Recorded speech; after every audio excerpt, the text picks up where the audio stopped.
खबर गाजियाबाद से, जहां पर एक सनसनीखेज मामला सामने आया, जहां पर हिंदू युवती ने अवैध धर्मांतरण का खुलासा किया।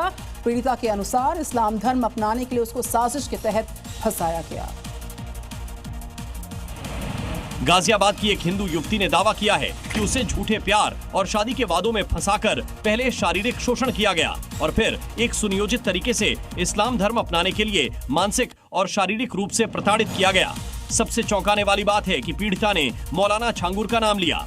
नाम उस शख्स जो धर्मांतरण गैंग का मास्टरमाइंड है, जिसके ऊपर बड़े पैमाने पर हिंदू लड़कियों के धर्मांतरण का आरोप है। युवती के मुताबिक आरोपी फैजान उर्फ अक्षय उसे छांगुर के ठिकानों पर ले गया।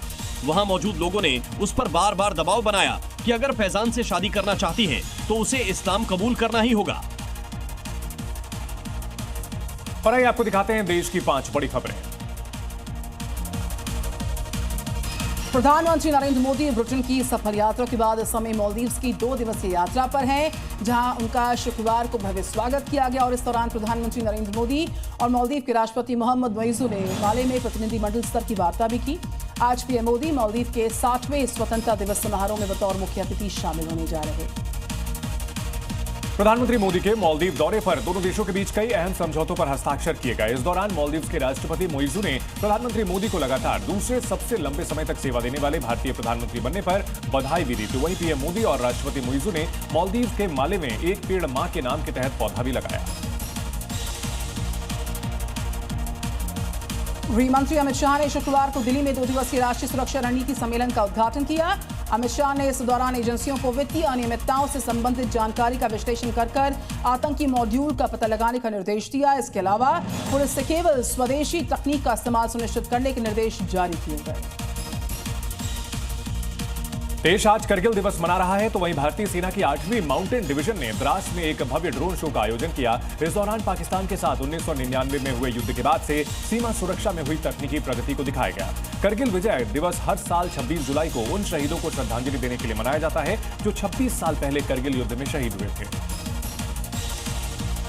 तो वहीं करगिल विजय दिवस को लेकर आज दिल्ली में बीजेपी मुख्यालय पर भी कार्यक्रम आयोजित किया जाएगा। इस कार्यक्रम को बीजेपी राष्ट्रीय अध्यक्ष और केंद्रीय मंत्री जेपी नड्डा संबोधित करेंगे। कार्यक्रम की थीम करगिल वॉर से लेकर ऑपरेशन सिंदूर तक रहने वाली है।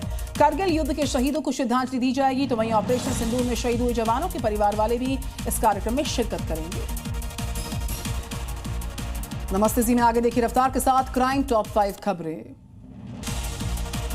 बिहार के बेगूसराय से खबर है, अंधविश्वास में युवक को जिंदा करने का मामला सुर्खियों में है। दरअसल अस्पताल में युवक को मृत घोषित किया गया था। इसके बाद परिजनों ने अंधविश्वास पर यकीन कर युवक को टोना और टोटका से जिंदा करने की कोशिश की। परिजनों ने अस्पताल में शव को बेंच पर रखकर शरीर पर बेलन और आटा लगाकर खूब रगड़ा और 1 घंटे तक ये सब करने के बाद युवक जिंदा नहीं हुआ, जिसके बाद परिजनों ने शव को पोस्टमार्टम के लिए भेजा। आपको बताएं कि युवक की करंट लगने से मौत हुई, जिसके बाद परिजन उसको अस्पताल लेकर आए थे।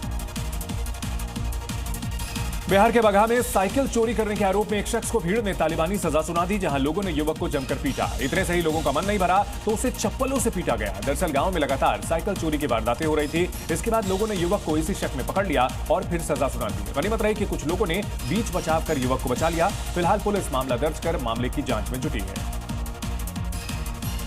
मध्य प्रदेश के मुरैना में जमीन विवाद में हिंसक मोड़ ले लिया, जिसमें की जमकर हवाई फायरिंग तक हो गई है। बदमाशों ने मकान की छत पर चढ़कर ताबड़तोड़ फायरिंग कर दी है। दहशत फैलाने की कोशिश की गई। आपको बताएं कि दोनों परिवारों के बीच में कई समय से विवाद चल रहा था। इसके बाद विवाद इतना बढ़ गया कि एक पक्ष ने फायरिंग कर दी। सूचना मिलते ही पुलिस मौके पर आई, जांच शुरू की। रामनगरी अयोध्या में स्टंटबाजी रुकने का नाम नहीं ले रही है। पुलिस की सख्ती के बावजूद भी स्टंटबाज जान जोखिम में डालकर बाइक से स्टंट कर रहे हैं। ताजा मामला अयोध्या धाम के धर्मपथ का है, जहां युवक बाइक से स्टंट करता नजर आया। वीडियो वायरल होते ही पुलिस ने भी स्टंटबाज का 8000 रुपए का चालान काट दिया। लेकिन सवाल यह है, क्या चालान रील के लिए पागलपन को रोक पाएंगे? खबर कासगंज से आ रही है, जहां पर रेप आरोपी से एनकाउंटर हुआ, यह खबर मिलती है। आरोपी के पैर में गोली लगी है। आरोपी से अवैध हथियार भी बरामद किया गया है। बड़ी खबर आ रही है, 10 साल की बच्ची से रेप के आरोपी का एनकाउंटर हुआ है। कासगंज में उसके पैर में गोली लगी है।